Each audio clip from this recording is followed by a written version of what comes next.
Hello everyone, कैसे हो आप सभी लोग। आई होप आप बहुत अच्छे होंगे और अच्छे से तैयारी भी चल रही होगी। सो आज हम करने वाले हैं मेंस एग्जाम्स के लिए जनरल अवेयरनेस का मॉक टेस्ट नंबर 3, जिसमें आपका एसबीआई, आईबीपीएस, पीओ और एनआईसीएल का मेंस की यहाँ पे बात हो रही है। ठीक है, अगर आपने प्रीवियस मॉक टेस्ट यहाँ पे अटेम्प्ट नहीं किया है इस सीरीज का, मॉक टेस्ट सीरीज का, सो आई बटन पे आप क्लिक कर सकते हैं। यहाँ पे आपको इसका लिंक विजिबल हो जाएगा। एंड अगर आप कंप्यूटर के मॉक देना चाहते हो एनआईसीएल एओ मेंस के लिए, सो हमने एक एनआईसीएल एओ के नाम से इंश्योरेंस की आपकी जो है प्लेलिस्ट बनाई हुई है, जिसमें इंश्योरेंस की वीडियोस आपकी ऐड की गई हैं। साथ में ही आपके कंप्यूटर अवेयरनेस के mock test and general awareness के जो मॉक टेस्ट हैं वो सारे वहाँ पे ऐड किए हुए हैं। आप उसे ज़रूर से अटेम्प्ट कर लीजिएगा, which is beneficial for your mains exam, right. So जल्दी से स्टार्ट करते हैं आज का session. And please let me know in the comment section कि आपका स्कोर क्या आया है आउट ऑफ 50। सो पहला आपका क्वेश्चन है, the all India football federation established the Benevolence Fund to offer one-time medical financial assistance to retired members of the Indian football community. The fund has been launched with an initial corpus of rupees dash. तो recently AIFF ने, all India football federation ने एक fund launch किया है benevolence fund नाम से, ठीक है, जिसके तहत one time medical financial assistant provide किया जा सकेगा जो मतलब जो आपके इंडियन फुटबॉल कम्युनिटी के मेंबर हैं उनको। ठीक है, वन टाइम के लिए ये आपका है। और आंसर यहाँ पे क्या है, it is option number C, that is आपका इनिशियल कॉर्पस रखा गया है 7,02,000 रुपीज का। ठीक है, नेक्स्ट यहाँ पे बात करते हैं डिटेल में इस फंड की। तो पर्पस हमें क्लियर हो गया, one time medical financial assistant यहाँ पे प्रोवाइड किया जाएगा। ठीक है, और इसके कॉन्ट्रीब्यूटर रहेंगे यहाँ पे 1,01,001 ईच यहाँ पे प्रोवाइड किया जाएगा by the president Kalyan Chaubey and vice president N A Haris. ठीक है, नेक्स्ट आपका एक और फंड लॉन्च किया गया है पेंशन फंड। नाम से पता चल रहा है किस चीज के लिए, कि जो मतलब पेंशन प्रोवाइड करने के लिए रिटायर्ड पर्सन है आपके जो AIFF के। ठीक है, इसके लिए एलिजिबिलिटी क्या है कि जो मिनिमम सर्विस होनी चाहिए वो 20 ईयर्स होनी चाहिए एंड रिटायरमेंट एज जो है वो 60 ईयर्स और अबव इनकी होनी चाहिए। ये आपका मैंडेटरी यहाँ पे रखा गया है क्राइटेरिया। उनको आपका जो है पेंशन यहाँ पे दिया जाएगा या वो एलिजिबल होंगे आपके पेंशन के लिए। ठीक है, नेक्स्ट क्वेश्चन है, name the organisation that has recently in July launch the Indian coast guard ship Atal, या जिसे हम यार्ड 1275 भी कह सकते हैं। ये जो आपका शिप है ये 6th शिप है आपका फास्ट पेट्रोल वेसल सीरीज का। वैसे टोटल यहाँ पे 8 शिप जो हैं वो दिए जाने थे, बट अभी तक यहाँ पे 6 शिप दिए गए हैं और बाकी के जो 2 हैं वो by the end of this year दे दिए जाएंगे by the Goa shipyard limited. ठीक है, तो ये कौन सी ऑर्गेनाइजेशन है जिसने इसे लॉन्च किया है इंडियन कोस्ट गार्ड शिप अटल को, तो it is launch by the Goa shipyard limited and this is your 6th ship. ठीक है, फाइन। अब मार्च 2022 में मिनिस्ट्री ऑफ डिफेंस और GSL का गोवा शिपयार्ड लिमिटेड का कॉन्ट्रैक्ट साइन हुआ था 473 करोड़ का फॉर दी 8 अदम्य क्लास फास्ट पेट्रोल वेसल, जिसमें से मैंने जैसे आपको बताया 6 आपके भेज दिए गए हैं और बाकी जो हैं वो by the and of this year ये आपको दे दिए जाएंगे। ठीक है, मतलब ये आपको इंडियन नेवी को इंडियन कोस्ट गार्ड को दे दिए जाएंगे। ठीक है, नाउ इसके अलावा अदर शिप्स कौन कौन से थे, पहला आपका शिप था अदम्य, इंडियन कोस्ट गार्ड शिप अदम्य, देन अक्षर, अमूल्य, अक्षय, आंचल और अटल, ये आपके लॉन्च किए जा चुके हैं। नाउ इंडियन कोस्ट गार्ड की अटल शिप की बात करें, यहाँ पे आप इसकी इमेज देख सकते हो। इसकी लेंथ आपकी 52 मीटर्स की है, विड्थ इसकी 8 मीटर है, डिस्प्लेसमेंट आपका रहेगा अप्रॉक्स 320 टन्स का, maximum speed it can attain up to your 27 knot. ठीक है, इसके रोल्स क्या रहेंगे, कोस्टल पेट्रोल्स के लिए इसे यूज किया जाएगा, आइलैंड सिक्योरिटी ऑपरेशंस के लिए, ऑफशोर असेट प्रोटेक्शन के लिए इसको हम यूज करेंगे। नेक्स्ट आपका क्वेश्चन है, which of the following statement is incorrect with respect to the world investment report 2025 titled international investment in digital economy. तो रिसेंटली एक रिपोर्ट जारी की गई है वर्ल्ड इन्वेस्टमेंट रिपोर्ट, जिसमें FDI इनफ्लो और आउटफ्लो की बात की गई है। ठीक है, अब इसका पहला पॉइंट आपका क्या कह रहा है कि इंडिया का जो FDI इनफ्लो है ये कम हुआ है, 1.5% से डिक्लाइन हुआ है 2024 में। 2023 में 28.5 बिलियन ये आपका था और अभी कम होकर 27.6 बिलियन US डॉलर ये आपका हो गया है। नेक्स्ट स्टेटमेंट कह रहा है USA ने टॉप किया है FDI इनफ्लोज और आउटफ्लोज दोनों कैटेगरी में। देन ग्लोबल FDI फ्लोज जो है आपका वो 4% से इंक्रीज हुआ है and it reach to 1.5 trillion US dollar. Next statement कह रहा है एफडीआई जो है आपका डेवलपिंग कंट्रीज का, ये आपका 867 बिलियन यूएस डॉलर रहा था, विच represents 57% of global FDI. Next is among top 20 host economies, notable declines in FDI were recorded. ठीक है, जो आपकी टॉप होस्ट इकोनॉमीज है उसमें डिक्लाइन देखा गया है कुछ कंट्रीज में, जैसे चाइना में, France, Italy, Sweden and Saudi Arabia में। ठीक है, तो आंसर यहाँ पे आपका क्या होगा, कौन सा इनकरेक्ट स्टेटमेंट है? Answer here is option number A, that is India का जो एफडीआई इनफ्लो है वो आपका 1.9% डिक्लाइन हुआ है। ठीक है, एज कंपेयर टू 2023। फाइन, अब जो रिपोर्ट है इसे पब्लिश किसने किया है? आपका UNCTAD जो है उसके द्वारा इसको आपका पब्लिश किया गया है, एंड इसके जो सेक्रेटरी थे आपके रेबेका ग्रिन्सपैन, उनके द्वारा इस रिपोर्ट को रिलीज किया गया था। ठीक है, नाउ नेक्स्ट बात करेंगे आपका एफडीआई इनफ्लो का। ठीक है, होम कंट्रीज की अगर हम बात करें तो बेसिकली ऐसी कंट्रीज जहां एफडीआई आपको ओरिजिनेट हुआ है ये आपकी होम कंट्रीज कहलाती हैं। पहले नंबर पे आपका है यूएसए, ठीक है, विद 279 बिलियन यूएस डॉलर। ठीक है, सेकेंड नंबर पे आपका सिंगापुर, थर्ड पे है हांगकांग, फोर्थ पे चाइना, फिफ्थ पे आपका लग्जमबर्ग। और इंडिया की अगर बात करें तो इंडिया का आपका in the FDI inflow number था 15th। ठीक है, globally with 27.6 billion US dollar inflow. वहीं पे हम बात करें अगर होस्ट कंट्रीज की, इसमें भी टॉप किया है यूएसए ने, followed by Japan, China, Luxembourg, Hong Kong, and 18th number पे था आपका इंडिया। ठीक है, इंडिया की पोजीशन थी आपकी 18th with 24 billion US dollar FDI outflow. ठीक है, जहाँ पे एफडीआई आपका जा रहा है बेसिकली वो आपकी होस्ट कंट्रीज हो जाती है।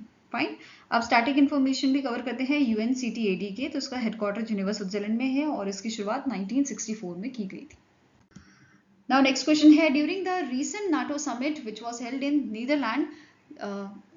Netherlands, Secretary General Mark Rutte announced that NATO members countries agreed to raise their annual defense spending to what percentage to their gross domestic product. तो रिसेंटली जो नाटो की समिट हुई थी, ठीक है, नीदरलैंड में हुई थी, नीदरलैंड ने पहली बार इसे होस्ट किया था, और इस समिट में नाटो ने यहाँ पे अनाउंस किया है कि जो भी नाटो मेंबर्स हैं उनको अपना जो जीडीपी मतलब जो आपका डिफेंस स्पेंडिंग है वो 5% करनी होगी इनके जीडीपी में। ठीक है, तो answer here is option number D, that is 5% करनी होगी, जिसमें इन्होंने बोला है कि हमें ये 5% करना है 2035 तक। ठीक है, जिसमें 3.5% आपका कोर डिफेंस रिक्वायरमेंट के लिए है और 1.5% आपके डिफेंस एंड सिक्योरिटीज को रिलेटेड इन्वेस्टमेंट को बढ़ाने के लिए। ठीक है, इसके अलावा जो ये समिट थी इसमें नॉन नाटो मेंबर्स भी आपके शामिल हुए थे, जैसे Australia, European union, Japan, New Zealand, south Korea, Ukraine.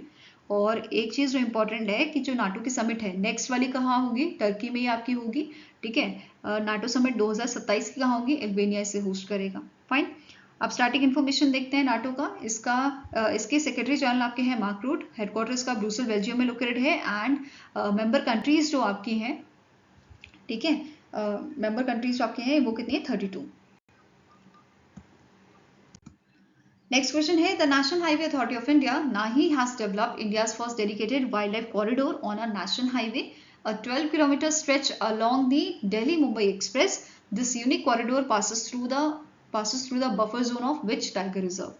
तो रिसेंटली नाही ने डेवलप किया है इंडिया का पहला डेडिकेटेड वाइल्ड लाइफ कॉरिडोर जो 12 किलोमीटर का है आपका। ठीक है, it is a 12 kilometre stretch along your Delhi Mumbai expressway जो गुजरता है आपका buffer zone of Ranthambore tiger reserve. ठीक है, जो आपका राजस्थान में लोकेटेड है। Answer here is option number C. ठीक है, ये जो प्रोजेक्ट है इसे डेवलप किया गया है in collaboration with the wild life institute of India and ministry of environment, forest and climate change. ठीक है, ये आपका जो आपका ये पहला डेडिकेटेड वाइल्ड लाइफ कॉरिडोर है, इसमें 5 आपके 500 मीटर लॉन्ग वाइल्ड लाइफ ओवरपासेस हैं और ये इंडिया का लॉन्गेस्ट वाइल्ड लाइफ अंडरपास है 1.2 किलोमीटर्स का, जो बेसिकली एनिमल्स की जो मूवमेंट है उसको मतलब सेफ मूवमेंट को यहाँ पे फैसिलिटेट करता है।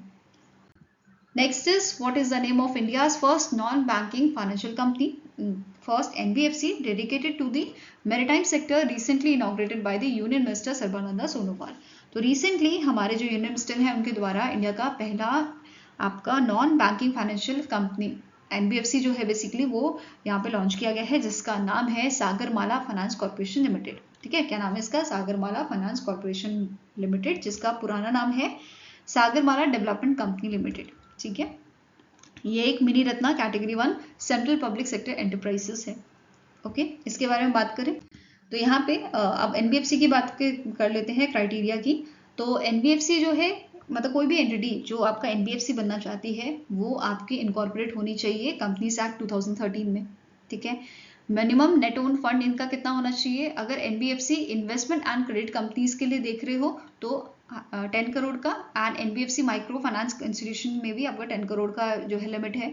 अगर आप कोर इन्वेस्टमेंट कंपनीज के लिए देख रहे हो एनबीएफसी सीआईसी के लिए, तो इसमें 100 करोड़ का आपका नेट ओन फंड होना चाहिए मिनिमम। ठीक है, देन आपके पास लाइसेंस होना चाहिए आरबीआई का, सर्टिफिकेट ऑफ रजिस्ट्रेशन होना चाहिए आरबीआई से। इसके साथ इस ओकेजन पे, ठीक है, आपका ministry of port shipping and waterways ने पार्टनरशिप की थी centre for development of advance computing के साथ, सेटअप करने के लिए digital centre of excellence maritime sector में। एक नेक्स्ट आपका है कि हमारी जो मिनिस्ट्री है पोर्ट शिपिंग एंड वाटरवेज की, इन्होंने लॉन्च किया था सागर सेतु प्लेटफॉर्म, बूस्ट करने के लिए ऑपरेशनल एफिशिएंसी, प्रोडक्टिविटी इंप्रूव करने के लिए और सिंप्लीफाई करने के लिए ईज ऑफ डूइंग बिजनेस को इन अ मैरीटाइम सेक्टर। तीसरा आपका है पॉइंट कि एक data driven decision support monitoring tool आपका लॉन्च किया गया है, दृष्टि। ठीक है, दृष्टि फ्रेमवर्क यहाँ पे लॉन्च किया गया है फास्ट ट्रैक करने के लिए मैरीटाइम डेवलपमेंट गोल्स को। ओके, नेक्स्ट आपको क्वेश्चन है, which of the following option is correct with respect to the recent new playing conditions for a international cricket release by ICC effective from July 2025। तो recently आपकी जो playing condition है वो आपकी revise की गई है। इसी से रिलेटेड आपका क्वेश्चन है, पहला स्टेटमेंट कह रहा है in the test cricket fielding side must start a new over within 60 second. देखो, अगर एक ओवर खत्म होता है उसके बाद जो नेक्स्ट ओवर आपका स्टार्ट होना है वो विद इन 60 सेकेंड इन्हें करना होगा, अदरवाइज यहाँ पे जो है पेनल्टी, यहाँ पे इनको 5 रन पेनल्टी जो है लगाई जाएगी और 2 वार्निंग्स भी यहाँ पे इनको दी जाएगी। ठीक है, मतलब बेसिकली 2 वार्निंग आपको पहले मिलेंगी, अगर तीसरी बार भी आप सेम चीज करते हो इन दैट केस 5 रन पेनल्टी यहाँ पे लगाई जाएगी। ठीक है, देन नेक्स्ट है आपका in the ODI 2 new balls are used for the first 34 overs. तो स्टार्टिंग जो 34 ओवर्स है यहाँ पे 2 बॉल्स जो है पहले दी जाएंगी और 35th ओवर जब स्टार्ट होगा तो उससे पहले आप जो है, मतलब जो आपकी फील्डिंग टीम है वो यहाँ पे बॉल सेलेक्ट कर सकती है। ठीक है, रिमेनिंग ओवर्स के लिए। नेक्स्ट है, if a batter deliberately fails to make their ground for a extra run, in that case also कि यहाँ पे जो है 5 रन पेनल्टी का हिसाब रखा गया है। ठीक है, और जो फील्डिंग टीम है वो डिसाइड करेगी बैटर, मतलब जो स्ट्राइक पे बैटर होगा वो कौन होगा। ठीक है, नेक्स्ट है, for a boundary catch to be legal fielders must touch the ball only once while airborne outside the boundary and land completely inside the boundary. ये तो आपने कितनी बार देखा भी होगा। ठीक है, अब लास्ट स्टेटमेंट क्या कह रहा है, all of the above statements are correct. तो सारे स्टेटमेंट करेक्ट है, तो answer is option number E. 4 यहाँ पे चेंजेस किए गए हैं and they all are correct. Okay, यहाँ पे आप पूरा डिटेल में से देख सकते हो, मैंने सारे पॉइंट्स यहाँ पे क्लियरली मेंशन किए हैं कि अगर हम stop clock in the test cricket, ठीक है, यहाँ पे जो पहला स्टेटमेंट हमने पढ़ा था कि विद इन 60 सेकेंड नया ओवर स्टार्ट करना होगा। ठीक है, यहाँ पे 2 वार्निंग दी जाएंगी, अगर तीसरा यहाँ पे डिले होता है, थर्ड टाइम डिले यहाँ पे देखने को मिलता है तो 5 रन पेनल्टी यहाँ पे जो है अवार्ड एज अवार्ड दी जाएंगी बैटिंग टीम को। ठीक है, नाउ इसके अलावा बॉल यूसेज ये भी हम डिस्कस कर चुके हैं, 35 ओवर से नई बॉल आप जो है फील्डिंग टीम यूज कर सकती है। ठीक है, नेक्स्ट है penalty deliberately on a short runs, ये भी 5 रन की पेनल्टी यहाँ पे लगाई जाएगी, ये भी हमने डिस्कस किया अभी। ठीक है, नाउ बाउंड्री कैच ये वाला भी आपका हो गया, राइट। आईसीसी की अब बात कर लेते हैं। आईसीसी के चेयरमैन कौन है? जय शाह, हेडक्वार्टर्स का दुबई में लोकेटेड है और से 1909 में स्टैब्लिश आपका किया गया था। ठीक है, नेक्स्ट आपको क्वेश्चन है, सलखान फॉसिल पार्क, जिसे हम सोनभद्रा फॉसिल पार्क के नाम से भी जानते हैं, recently added to the UNESCO tentative list of world heritage site, it is located in which Indian state. तो सलखान फॉसिल पार्क आपका लोकेटेड है उत्तर प्रदेश में, जिसे रिसेंटली यूनेस्को को tentative list of world heritage site में ऐड किया गया है। इसका एरिया आपका है 25 हेक्टेयर का and it contains stromatolites layered sedimentary formation जो क्रिएट की गई है ब्लू ग्रीन एल्गी द्वारा। एंड ये जो आपका पार्क है सलखान फॉसिल पार्क, ये आपका कैमोर वाइल्ड लाइफ सेंचुरी में लोकेटेड है। ठीक है। और टोटल अभी कितनी आपकी यूनेस्को से टेंटेटिव लिस्ट इंडिया की तरफ से हो गई है, या कितनी साइट इंडिया की यहाँ पे हो गई हैं, तो 63 साइट्स टोटल आपकी हो गई हैं एज ऑफ जून 2025। ठीक है, तो कभी कभार आपको टोटल नंबर भी पूछ लिया जाता है, तो ये भी ध्यान में रखना है। नेक्स्ट आपका क्वेश्चन है, the ministry of road transport and highways has notified draft rules mandating anti lock braking system in two wheelers from dash. तो recently ministry of road transport and highways ने नोटिफाई किया है एक draft rule, किस चीज के लिए, mandatory करने के लिए एंटी लॉक ब्रेकिंग सिस्टम। अब ये होता क्या है, एबीएस सिस्टम। जैसे फॉर एग्जाम्पल आप कहीं जा रहे हो, अचानक से आपके व्हीकल के आगे, टू व्हीलर के आगे डॉग आ जाता है, तो आप ब्रेक मारते हो, राइट। अब उस ब्रेक, जब आप ब्रेक मारते हो तो गाड़ी स्किड करती है, राइट। तो अब ऐसी चीजें ना हो, इस चीज के लिए एंटी लॉक ब्रेकिंग सिस्टम जो है वो यहाँ पे लागू करने की बात की जा रही है, जिस सिस्टम के थ्रू आप ब्रेक तो लगाओगे बट आपका जो व्हील है वो उससे एकदम स्टॉप नहीं होगा, ठीक है। जिसकी वजह से मतलब आपका जो कंट्रोल है वो बेसिकली बना रहेगा, गाड़ी तो धीरे होगी बट आपका जो कंट्रोल है वो आपका बना रहेगा, ठीक है। आपकी बाइक या जो स्कूटी है वो स्किड नहीं करेगी और एक्सीडेंट से आप बच जाएंगे, ठीक है। इस वजह से टू व्हीलर्स में ये सिस्टम लगाने की बात की जा रही है, और ये रूल मैंडेटरी किया गया है आपका 1 जनवरी 2026 से, ठीक है। मतलब जो नए व्हीकल्स आएंगे उनमें ये सिस्टम आपका लगा होगा, ठीक है। अभी करेंटली जो है ये सिस्टम आपका मैंडेटरी है two wheelers model above 150 cubic capacity में, एंड इससे जो लोअर कैपेसिटी के मॉडल हैं उसमें अभी कंबाइंड ब्रेकिंग सिस्टम जो है वो यूज किया जा रहा है, ठीक है। Next is India launch its first advance traffic management system project on which express. तो इनमें से कौन सा एक्सप्रेस है जिसमें आपका पहला एडवांस ट्रैफिक मैनेजमेंट सिस्टम आपका जो है वो लॉन्च किया गया है। तो इट इज ये लॉन्च किया गया है आपका द्वारका एक्सप्रेस में, ठीक है। द्वारका एक्सप्रेस वे में इसको आपका लॉन्च किया गया है, और इस टाइप का पहला ये प्रोजेक्ट है, ठीक है। अब जो प्रोजेक्ट है इसे डेवलप किया है new Delhi based Indian highways management company limited ने, and it is implemented by the national highway authority of India. Okay, now जो ये प्रोजेक्ट है ये कवर करता है आपका टोटल 56.46 किलोमीटर के एरिया, जिसमें से 28 किलोमीटर्स आपका द्वारका एक्सप्रेस में है, एंड रेस्ट जो है ये आपका है Shiv Murti to Kherki Daula on national highway 48, ठीक है। अब ये जो सिस्टम है ये लिंक किया गया है ई चलान पोर्टल में, ठीक है, which is developed by the national informatics centre. अब ये ई चलान पोर्टल के साथ लिंक किया गया है, तो ये बेसिकली जो भी ट्रैफिक वायलेशन होंगे उनकी रिपोर्ट पुलिस को पहुंचा देगा, ठीक है। नाउ अब यहाँ पे जो ये सिस्टम है ये यूज करेगा एआई टेक्नोलॉजी, और इसमें 5 की पार्ट हैं आपके, वो देखते हैं। जैसे ट्रैफिक मॉनिटरिंग कैमरास यहाँ पे लगाए गए हैं, 110 कैमरा यूज किए गए हैं यहाँ पे, हर 1 किलोमीटर में ये कैमरा लगाया गया है। दूसरा है वीडियो इंसिडेंट डिटेक्शन सिस्टम, ठीक है। अगर आप ओवर स्पीडिंग करते हो तो वो यहाँ पे ट्रैक होएगी, ठीक है। अगर आप हेलमेट नहीं पहन रहे हो, सीट बेल्ट नहीं पहन रहे हो, तो उसकी पूरी यहाँ पे वीडियो जो है वो रिकॉर्ड होएगी, ठीक है। देन तीसरा है वेरिएबल मैसेज साइन बोर्ड, आपको यहाँ पे लाइव ट्रैफिक अपडेट्स जो हैं वो मिलेंगी, ठीक है। सेफ्टी टिप्स जो है वो सारी यहाँ पे आपको मिलेंगी। साथ में ही व्हीकल स्पीड डिस्प्ले सिस्टम की यहाँ पे बात की गई है, जो आपको अलर्ट करता रहेगा, ठीक है, आपकी स्पीड के बारे में, ठीक है। नेक्स्ट है सेंट्रल कमांड रूम, ये कोऑर्डिनेट करेगा क्विक रिस्पांस अगर कोई एक्सीडेंट हो जाता है, या आपका जैसे फॉग की सिचुएशन होती है, ट्रैफिक जैम्स हो जाते हैं, या बीच में कोई भी चीज आपकी मतलब बाधा करेगी, तो उसके बारे में ये आपको यहाँ पे कोऑर्डिनेट करेगा, ठीक है। Next is life insurance corporation of India, that is LIC जो है, इसने रिसेंटली अपने शेयर होल्डिंग जो है वो बढ़ाए हैं डॉक्टर रेड्डी लेबोरेटरीज लिमिटेड में, एंड पहले ही आपका 6.2% था, now it increase to the 8.21%, ठीक है। कितना परसेंट यहाँ पे हो गया है, अब 8.21% के शेयर हो गए हैं LIC के इस डॉक्टर रेड्डी लेबोरेटरीज लिमिटेड में, ओके। नेक्स्ट आपको क्वेश्चन है, which country top the Henley passport index July 2025 offering the highest global mobility. तो रिसेंटली हेनले पासपोर्ट इंडेक्स का सेकेंड एडिशन इस साल का लॉन्च किया गया है। अब सेकेंड एडिशन क्यों बोल रही हूँ, क्योंकि जनवरी में भी आपका एक एडिशन लॉन्च किया गया था, और अभी जुलाई में दूसरा एडिशन यहाँ पे लॉन्च किया गया है। और ये क्वेश्चन आपका इंपॉर्टेंट है, बहुत बार एग्जाम में पूछा गया है हेनले पासपोर्ट इंडेक्स का, तो ये याद रखना है, ठीक है। आंसर यहाँ पे क्या है कि हेनले पासपोर्ट इंडेक्स को टॉप किया है सिंगापुर ने। सिंगापुर आपकी ऐसी कंट्री है जिसका स्ट्रॉन्गेस्ट पासपोर्ट है, जो जिसके सिटीजन मतलब सिंगापुर के जो सिटीजन हैं वो आपके 193 कंट्रीज में वीजा फ्री घूम सकते हैं। तो ये इसका मतलब है कि कौन सी कंट्री का सबसे ज्यादा वीजा फ्री स्कोर है, वो यहाँ पे टॉप करता है। 193 इज द राइट आंसर।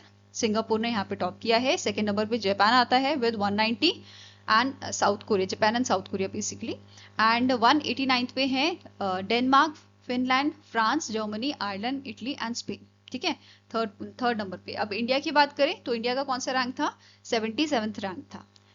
जो प्रीवियस एडिशन था जनवरी वाला, इसमें 85th रैंक था। नाउ जो रीसेंट एडिशन है इसमें 77th रैंक इंडिया का है।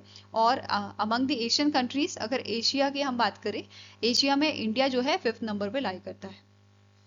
ठीक है, अब हेनले पासपोर्ट इंडेक्स जो है इसे रिलीज किसने किया था, हेनले एंड पार्टनर्स द्वारा इसको रिलीज किया गया था। और अगर हम बात करें बॉटम 3 कंट्रीज की, तो इसमें नाम आता है अफगानिस्तान का, सीरिया का और इराक का। ठीक है, यहाँ पे अब बात कर लेते हैं इंडिया के साथ, मतलब इंडिया की 77th रैंक है, इंडिया के साथ और कौन से कंट्रीज हैं 77th रैंक पे, तो इट इज बुर्किना फासो, कोटे डिवोरा, स्नीगल। ठीक है, और इंडिया का स्कोर कितना है, it is visa free score India का है 59।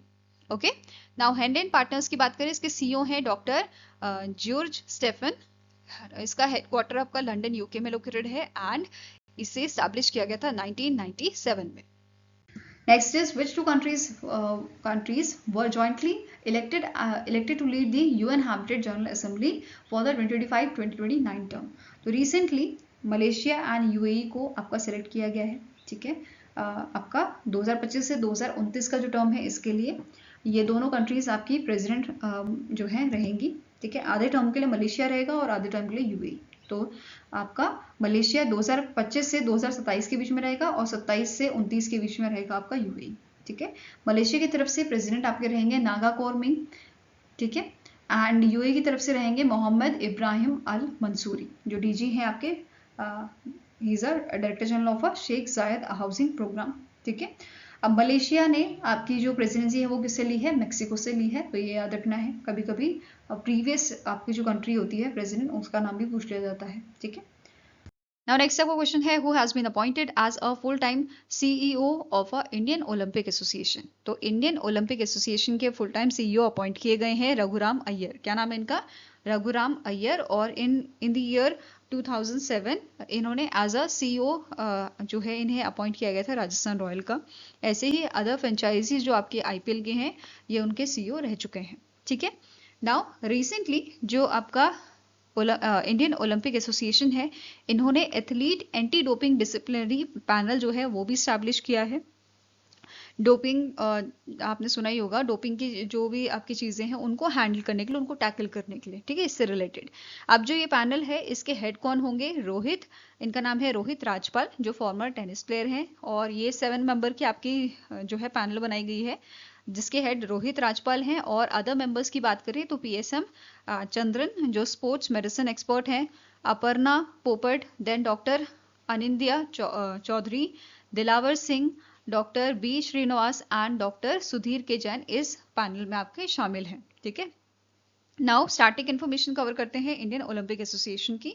तो इसकी प्रेसिडेंट आपकी है PT Usha, headquarter New Delhi Delhi में लोकेटेड है एंड इसे 1927 में आपका स्टैब्लिश किया गया था।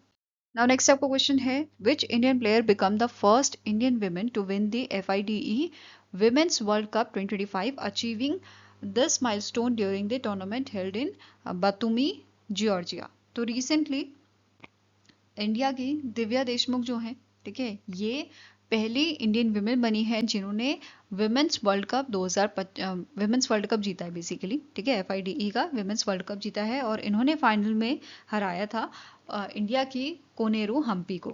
ठीक है, यहाँ पे आप इनकी इमेज देख सकते हैं। ठीक है, दिव्या देशमुख। ओके, नाउ ये जो है ये 3rd women world cup champion बनी है आफ्टर एलेक्जेंड्रा कॉस्टेनियुक, एलेक्जेंड्रा ग्रोयाचिकिना इन 2023। पहली 2021 में थी, फिर 2023 में और अब 2025 में दिव्या देशमुख चैंपियन बनी है। ओके, नाउ नेक्स्ट आपका क्वेश्चन है, which ministry launch the Sanchar Mitra scheme to engage student volunteer voluntaries as digital ambassador, जिनको हम संचार मित्रास के नाम से जानेंगे, promoting telecom awareness and digital literacy. तो रिसेंटली हमारी जो मिनिस्ट्री ऑफ कम्युनिकेशन है, इन्होंने एक इनिशिएटिव लॉन्च किया है, एक स्कीम लॉन्च की है, संचार मित्र स्कीम। किस चीज़ के लिए? कि जो स्टूडेंट वॉलंटियर्स हैं वो डिजिटल अवेयरनेस आपकी फैलाएंगे, डिजिटल एम्बेसडर ये होंगे और ये अवेयरनेस फैलाएंगे about the telecom and digital literacy. ठीक है। एंड नाउ यहाँ पे जो फर्स्ट आउटरीच सेशन आपका हुआ था संचार मित्र स्कीम का, वो आपका असम में हुआ था, BSNL भवन गुवाहाटी असम में, एंड इसे होस्ट किया था Assam licensed service area that is LSA in the department of telecommunication field unit. And इस सेशन में 18 इंजीनियरिंग इंस्टीट्यूट जो है, जिसमें IIT ट्रिपल IT NIT जैसे इंस्टीट्यूशन भी यहाँ पे शामिल हुए थे। ठीक है, इनके रिप्रेजेंटेटिव ने इस सेशन को अटेंड किया था। फाइन। नाउ अब संचार मित्र स्कीम की बात कर रहे हैं, तो इसमें रोल क्या रहेगा? बेसिकली जो स्टूडेंट वॉलंटियर्स होंगे उनका काम रहेगा अवेयरनेस फैलानी है डिजिटल सेफ्टी से रिलेटेड, साइबर फ्रॉड प्रिवेंशन से, EMF रेडिएशन से, रिस्पॉन्सिबल मोबाइल यूसेज के लिए। ठीक है, तो इन सब चीज़ों पे, इन सब टॉपिक्स पे अवेयरनेस इनको देनी होगी।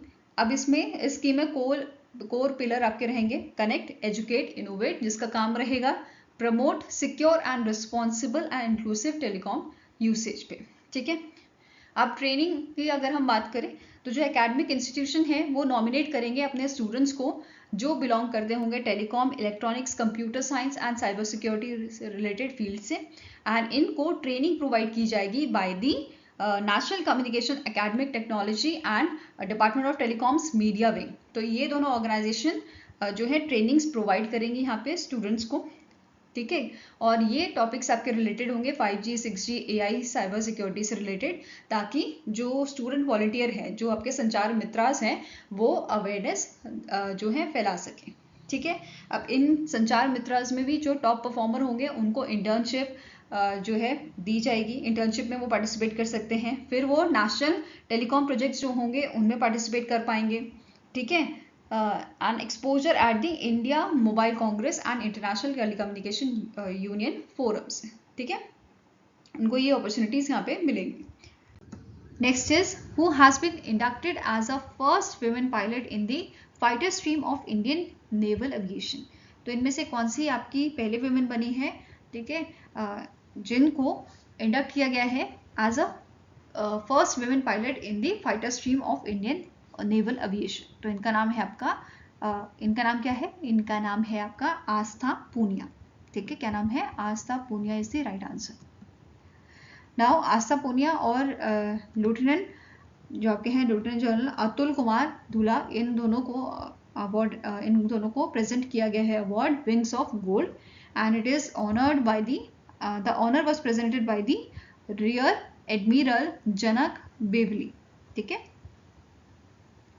Now next आपका क्वेश्चन है what is the name of a Turkey's first indigenously developed hypersonic ballistic missile. तो इनमें से कौन सी बैलिस्टिक मिसाइल है जिसे रिसेंटली अनवील किया है टर्की ने? तो answer here is it is option number D, that is typhoon block 4 नाम की इनकी जो है आपकी बैलिस्टिक हाइपरसोनिक बैलिस्टिक मिसाइल है। एंड यहाँ पे अगर इसके डायमेंशंस की बात करें तो इसकी लेंथ है 6.5 मीटर की, डायमीटर इसका है 938 मिलीमीटर, वेट की बात करें इट इज 2300 किलोग्राम्स, स्पीड इसकी है मैच 5+ एंड मैक्सिमम रेंज इसकी आपकी है 800 किलोमीटर्स की, एक्यूरेसी आपकी 5 मीटर्स की है। ठीक है। देन वॉरहेड, मल्टीपर्पज वॉरहेड ये आपका रहेगा।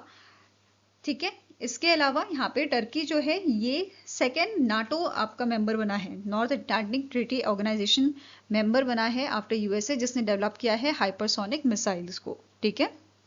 Now next is which bank was fined ₹2 lakh by RBI for non compliance with the urban cooperative bank advance management. तो इनमें से कौन सा आपका बैंक है जिसको रिसेंटली RBI ने पेनल्टी इम्पोज की है 2 लाख की? तो इट इज मांडवी नगर सहकारी बैंक। ठीक है, answer here is option number A. इसके साथ साथ 3 और बैंक हैं जिन पे पेनल्टी लगी है।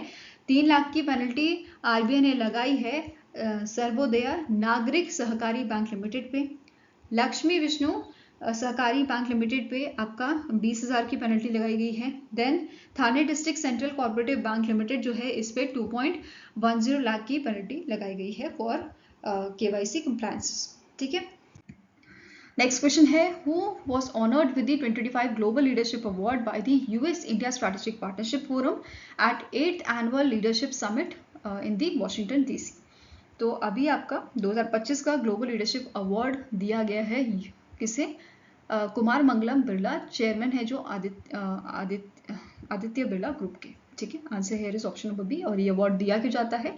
ये ऐसे इंडिविजुअल्स को अवार्ड दिया जाता है जिनका जो कंट्रीब्यूशन होता है इंडिया और US रिलेशनशिप को अच्छा करने के लिए।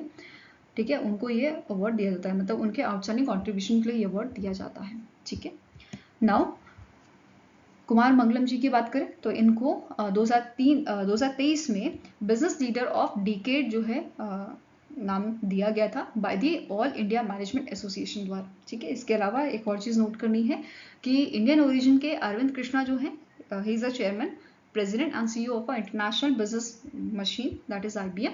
एंड जापान के तोशियाकी जो है जो executive chairman of Tokyo based Hitachi. ठीक है, हिताची जो आपकी ऑर्गेनाइजेशन है उसके ये आपके मेंबर हैं। ठीक है, एग्जीक्यूटिव चेयरमैन है। एंड इन दोनों शख्स को 2025 का ग्लोबल लीडरशिप अवार्ड दिया गया है। ठीक है, तो ये दोनों चीज़ें आपको नोट करनी है। नाउ आप स्टार्टिंग इन्फॉर्मेशन कवर करेंगे। आपका US India strategic partnership forum जो है इसके CEO हैं डॉक्टर मुकेश आगी। हेडक्वार्टर वॉशिंगटन में इसका लोकेटेड है, वॉशिंगटन USA में। इसकी शुरुआत 2017 में आपकी की गई थी। नेक्स्ट क्वेश्चन है, who was crowned miss world 2025 at the 72nd edition of a pageant, जो आपका हैदराबाद तेलंगाना में हुआ था। तो सबसे पहली बात, इंडिया में ये तीसरी बार होस्ट किया गया था। ठीक है, और यहाँ पे आपका जो 2025 का मतलब विनर थे उनका नाम है ओपल सुचिता चांगसरी फ्रॉम थाईलैंड। थाईलैंड से ये पहली बार मतलब पहली विमेन बनी है जिनको यहाँ पे मिस वर्ल्ड का टाइटल मिला है। ठीक है, इसके अलावा इनको क्राउन किसने पहनाया था? 2024 की जो चेक रिपब्लिक की विनर थी क्रिस्टियाना, उनके द्वारा इनको जो है यहाँ पे क्राउन पहनाया गया था। यहाँ पे आप इमेज देख सकते हो 2024 की जो मिस वर्ल्ड थी एंड 2025 की जो मिस वर्ल्ड है। ठीक है, फर्स्ट रनर अप आपकी रही थी इथोपिया से हैसेट डेरिची। सेकेंड रनर अप आपकी रही थी माजा कलाजदा फ्रॉम पोलैंड। ठीक है, अब जैसे कि मैंने आपको बताया इंडिया ने इसे थर्ड टाइम होस्ट किया था। पहली बार 1996 में किया था, फिर 2023 में और अब 2025 में। ठीक है, इसके अलावा इंडिया से यहाँ पे इंडिया से किसने पार्टिसिपेट किया था, कौन कंटेस्टेंट थी यहाँ पे इंडिया से? तो इनका नाम है नंदिनी गुप्ता।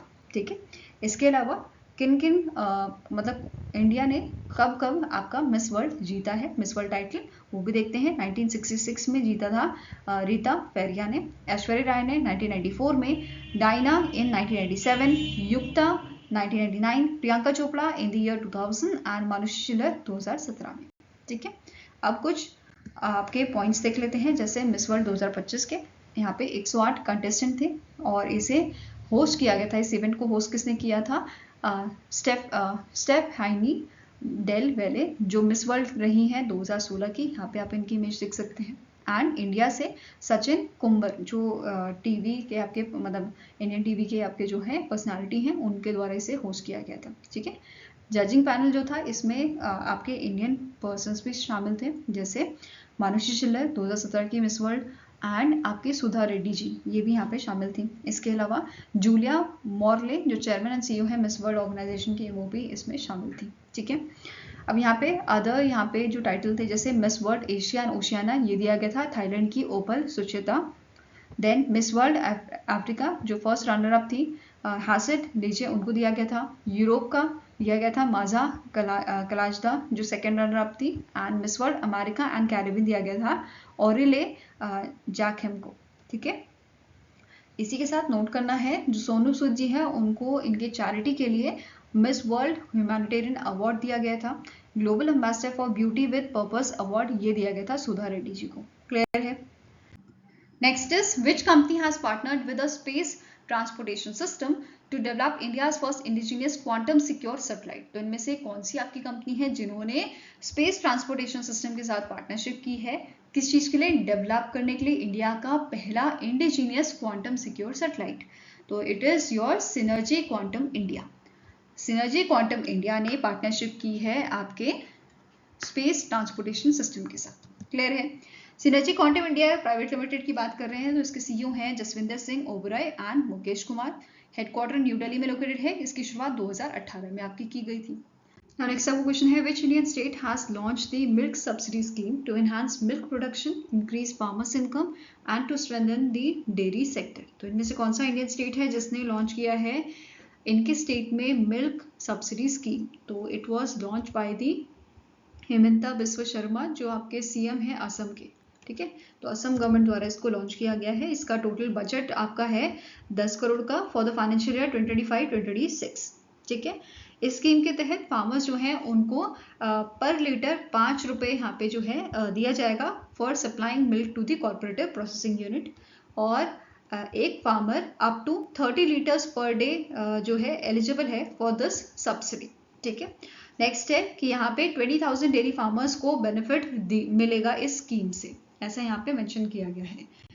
नाउ नेक्स्ट आपका क्वेश्चन है, which state hosted it's first ever mango festival in the long मात्रा विलेज इन खेपरे डिस्ट्रिक्ट? तो इनमें से कौन सा स्टेट है जिसने इनका पहला मैंगो फेस्टिवल आपका होस्ट किया था? तो it is hosted by the your Nagaland. ठीक है, it is hosted by Nagaland. Next question है, what is the minimum financial assistance provided to each pilgrims under the Buddha Tirth Darshan Yojana and Panch Takht Yatra Yojana announce by the Uttar Pradesh government? तो recently 2 स्कीमें आपकी launch की गई हैं उत्तर Pradesh government द्वारा, जिसमें फाइनेंशियल असिस्टेंट जो है वो प्रोवाइड किया जाएगा। ठीक है, एक तो स्कीम है बुद्ध तीर्थ दर्शन योजना और दूसरा है पंच तख्त यात्रा योजना। तो जो बुद्धिस्ट हैं और जो सिख्स हैं, ठीक है, उनके लिए ये आपका योजनाएं जो है चलाई गई हैं, जिसके तहत फाइनेंशियल असिस्टेंट 10,000 रुपये का यहाँ पे दिया जाएगा। ठीक है, ऐसा यहाँ पे मेंशन किया गया है। नाउ बुद्ध तीर्थ दर्शन योजना जो है इसमें प्रायोरिटी बुद्धिस्ट मॉन्क्स को दी जाएगी। ठीक है, एंड जो 6 डिवोटीज हैं, ये पंच तख्त यात्रा योजना जो है वो उनके लिए लॉन्च की गई है, जिसमें 5 सैक्रेड तख्त साहिब साइट्स आपके इन्वॉल्व हैं, जैसे आनंदपुर साहिब, अकाल तख्त साहिब, दमदमा साहिब। ठीक है, देन आपका तख्त सचखंड हजूर साहिब एंड हर मंदिर जी साहिब। ठीक है, तो ये सारी जगहें इसमें इंक्लूड की गई हैं। Next is, what is the name of a pilot initiative launched by the Ministry of Women and Child Development and Ministry of Skill Development and Entrepreneurship to provide vocational training to adolescent girls? तो recently एक आपका pilot project जो है वो launch किया गया है आपका ministry of women and child development and ministry of skill development and entrepreneurship द्वारा इन दोनों ने मिलकर इसे लॉन्च किया है, ताकि वोकेशनल ट्रेनिंग हम प्रोवाइड कर सकें एडोलेसेंट गर्ल्स को, ताकि वो अपना फ्यूचर में जो है अपना एक छोटा बिजनेस खोल पाए। ठीक है, उनको एक तरह से ट्रेनिंग यहाँ पे दी जाएगी ताकि वो बिजनेसेस अपना खोल पाए वहाँ पे। ठीक है, अब इसका नाम क्या रखा गया है? नव्या नाम इसका रखा गया है, जिसका फुल फॉर्म आपका है nurturing aspiration through vocational training for young adolescent girls. ठीक है, ये इसका फुल फॉर्म है। अब बात करेंगे आपके इस प्रोजेक्ट की। ये पायलट प्रोजेक्ट है जिसमें जो आपके एडोलेसेंट गर्ल्स हैं जिनकी एज 16 से 18 ईयर्स है और उनके मिनिमम क्वालिफिकेशन जो है वो क्लास 10th होनी चाहिए, वो इसके लिए आपकी जो है एलिजिबल है। सेकेंड थिंग, ये जो ट्रेनिंग है ये आपकी प्रोवाइड की जाएगी नॉन ट्रेडिशनल जॉब रोल्स में। टोटल 27 डिस्ट्रिक्ट्स में ये आपका प्रोजेक्ट रन किया जाएगा, पायलट प्रोजेक्ट। एंड यहाँ पे जो कैंडिडेट्स होंगे वो कौन सिलेक्ट करेगा? Ministry of women and child development द्वारा इनको सिलेक्ट किया जाएगा and they will get a short term skill training under प्रधानमंत्री कौशल विकास योजना एंड प्रधानमंत्री विश्वकर्मा योजना। इन स्कीम्स के तहत जो है गर्ल्स को ट्रेनिंग प्रोवाइड की जाएगी। साथ में ही इस ट्रेनिंग का मेन एम क्या है कि हेल्प करना गर्ल्स को to start small businesses in future. ठीक है, नेक्स्ट है कि किस किस चीज़ों में स्किल्स यहाँ पे जो है सिखाई जाएंगी, जैसे ग्राफिक डिजाइनिंग हो गया, टेलीकॉम हो गया, ठीक है, financial services, smartphone and drone assembly, इन सब चीज़ों में उनको स्किल्स सिखाए जाएंगे। Next is, which Indian company is set to acquire 51% stake in Colombo Dockyard PLC, जो आपकी श्रीलंका की ऑर्गेनाइजेशन है, for 52.96 मिलियन $। तो रिसेंटली जो हमारी मेज़ागांव डॉक शिप बिल्डर्स लिमिटेड है, जिसका हेडक्वार्टर आपका जो है महाराष्ट्र में लोकेटेड है, इस ऑर्गेनाइजेशन ने बोला है ये एक्वायर करेंगे 51% स्टेक कोलंबो डॉकयार्ड में। ठीक है, अब MDL जो है ये आपका जो स्टेक्स हैं एक्वायर करेंगे फ्रॉम, मतलब परचेज कर रहे हैं बेसिकली ये shares from Japan based Onomichi dockyard company limited. Okay, MDL की बात करें, इसे 1934 में आपका स्टैब्लिश किया गया था और इसे नवरत्ना स्टेटस 2024 में मिला था। Now next is, Mastercard sign an MOU with tourism development corporation of its state to boost tourism. तो इनमें से कौन सा आपका स्टेट है जिसके साथ MOU आपका साइन हुआ है मास्टर कार्ड का, ताकि ये टूरिज्म जो है उसको यहाँ पे और बढ़ा सके, एनहांस कर सके। तो it is option number B, Andhra Pradesh government के साथ इनका आपका जो है MOU साइन हुआ है, मेमोरेंडम ऑफ अंडरस्टैंडिंग साइन हुआ है। नेक्स्ट अब क्वेश्चन है, who was appointed as the CEO of international cricket council in July 2025। तो रिसेंटली इंटरनेशनल क्रिकेट काउंसिल के नए CEO अपॉइंट हुए हैं, जिनका नाम है संजोग गुप्ता। ठीक है, इन्होंने रिप्लेस किया है ऑस्ट्रेलिया के जियोफ एलार्डस को। ठीक है, जिन्होंने अपना यहाँ पे मतलब अपनी पोजीशन से स्टेप डाउन किया था। राइट नाउ अब यहाँ पे संजोग गुप्ता जो है, इन्होंने प्रीवियसली सर्व किया है CEO of a sports and life experiences at the Jio star, और इनकी पोजीशन पे अभी जियो स्टार में ईशान चैटर्जी को अपॉइंट किया गया है। फाइन, संजोग गुप्ता जो है ये 7th CEO बने हैं आपके ICC के। फाइन, यहाँ पे आप जो है इनकी इमेज पे देख सकते हैं, ये हैं संजोग गुप्ता जी।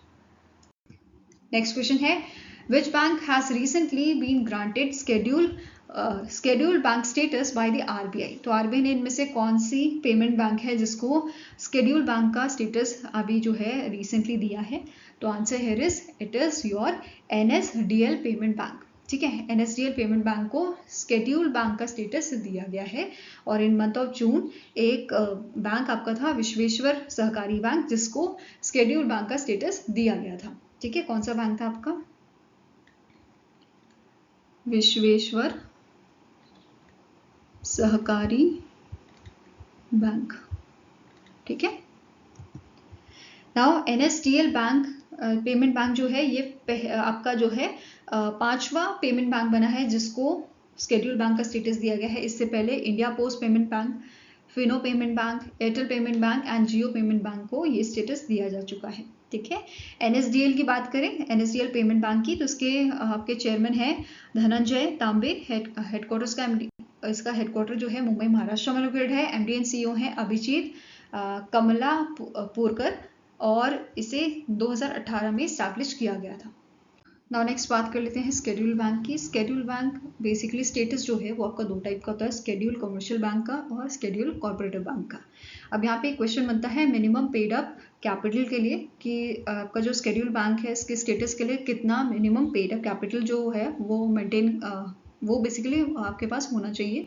या जैसे हमने बात की अभी NSDL की, NSDL पेमेंट बैंक की, कि उसको स्टेटस मिला है तो उसे मिनिमम पेड अप कैपिटल रखनी होगी आपकी 5 लाख की।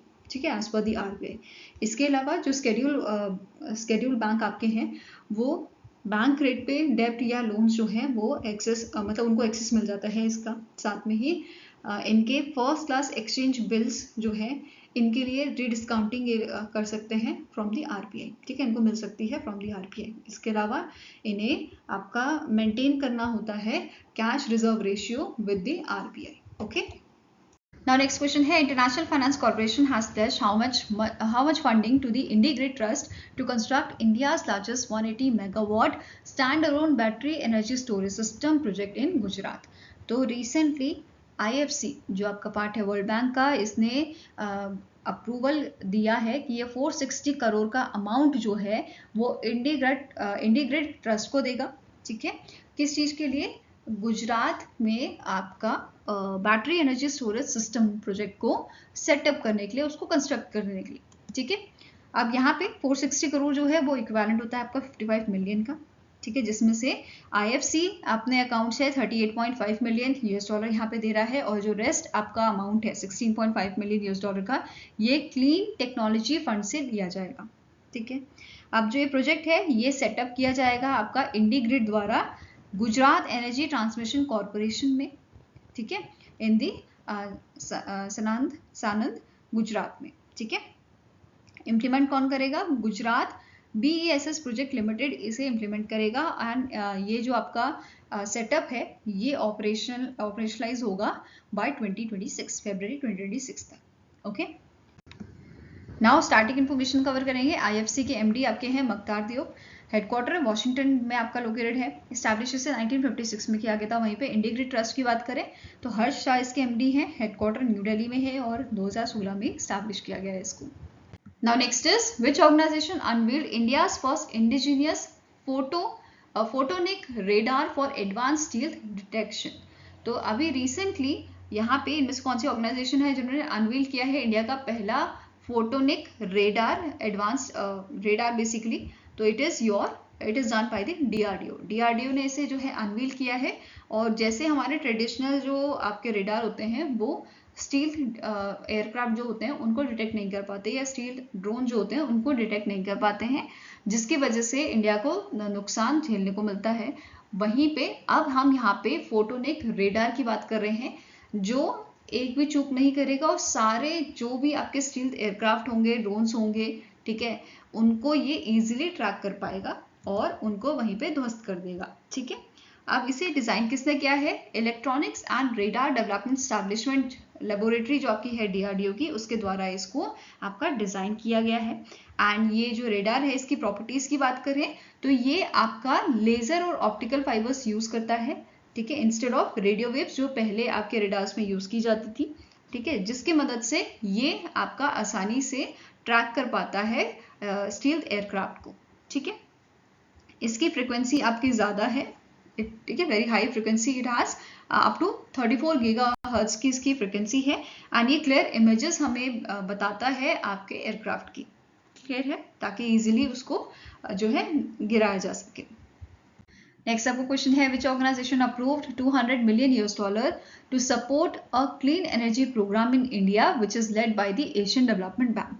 तो इनमें से कौन सी ऑर्गेनाइजेशन है जिसने $200 मिलियन का अमाउंट अप्रूव किया है इंडिया के क्लीन एनर्जी प्रोग्राम के लिए, जिसको लीड कर रहा है आपका एशियन डेवलपमेंट बैंक, जिस पे काम कर रहा है आपका एशियन डेवलपमेंट बैंक?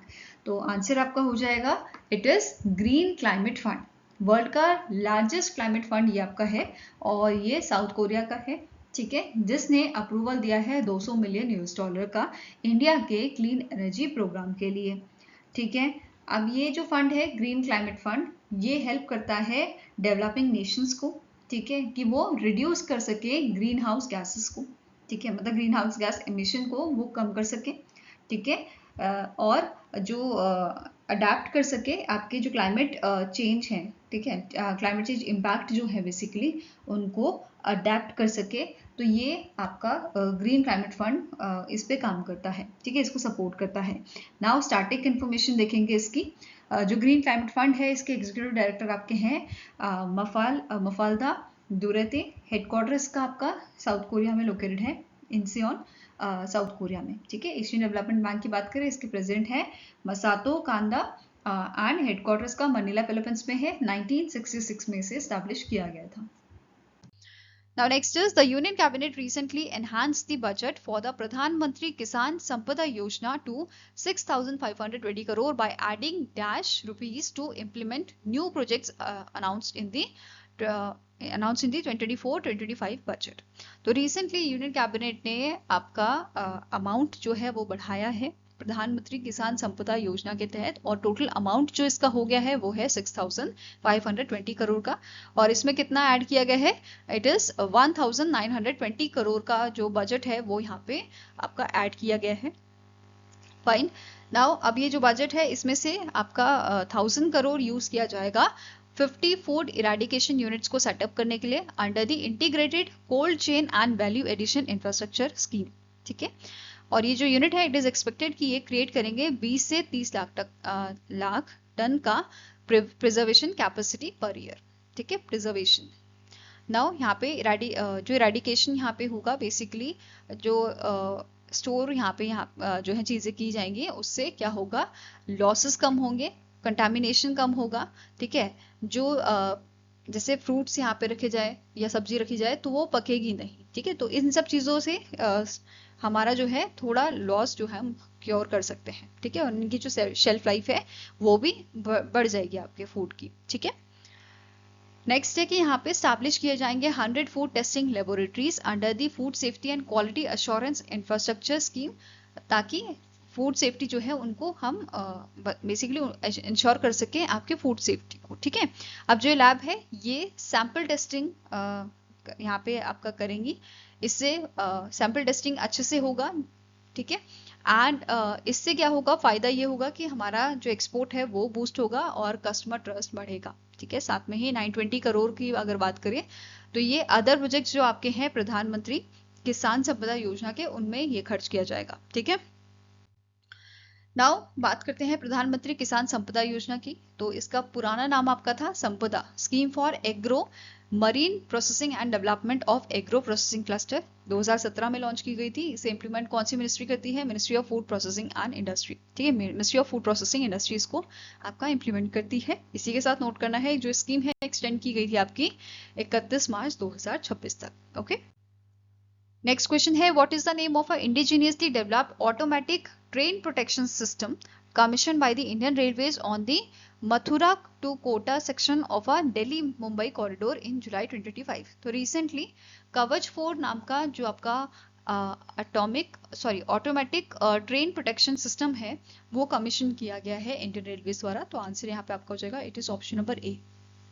ये क्या है, ये आपका ऑटोमेटिक ट्रेन प्रोटेक्शन सिस्टम है, ऐसा सिस्टम जो एक्सीडेंट्स होने से बचाएगा, ठीक है। एक्सीडेंट को कम करने में हमारी मदद करेगा। अब ये कैसे होगा, यहाँ पे एडवांस ट्रेन सेफ्टी सिस्टम जो है वो डिजाइन किया गया है, ठीक है, जिसके तहत ये ऑटोमेटिकली मॉनिटर करेगा और कंट्रोल करेगा ट्रेन की स्पीड को। जैसे फॉर एग्जांपल अगर जैसे जो ट्रैक है उसमें जैसे जंगल में कोई ट्रैक है तो उसमें अगर हाथी वहां से गुजर रहे हैं तो वो सेंस करके ऑटोमेटिकली ब्रेक जो है, इमरजेंसी ब्रेक जो है वो लगा देगा, ठीक है।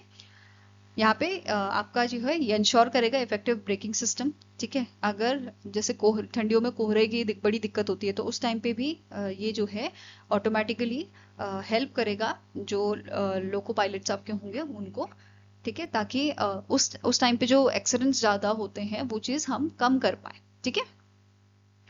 नाउ इंडियन रेलवेज का प्लान है कि हम इम्प्लीमेंट करेंगे कवच 4.0 को आपके 6 सालों में, ठीक है।